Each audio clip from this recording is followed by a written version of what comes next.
Ayan po, may electric pan pa akong bitbit. Dahil sobrang init. May electric pan bitbit.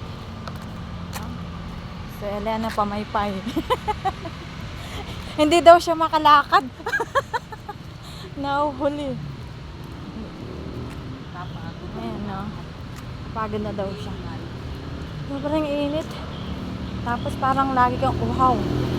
Kahapon nga, naka-3 buko ako eh. 3 buko, 3 basong buko. Akala nyo 3 buko ah.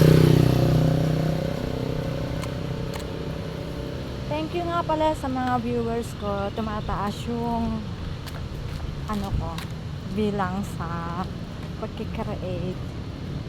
Thank you so much. Please follow me. And I follow you back. Hindi tumatalab yung hangin. Kailangan itutok mo. Ellen, bilis mo! Aba! Aakit pa ako sa taas. Itatago ko yung ano ko. Ay! Bye-bye! Thank you for watching. Sabi ba naman? Hmm? Sabi ba naman? yung alisin na kulay itim na silver. Ayaw daw ng trimmer. Di daw kaya.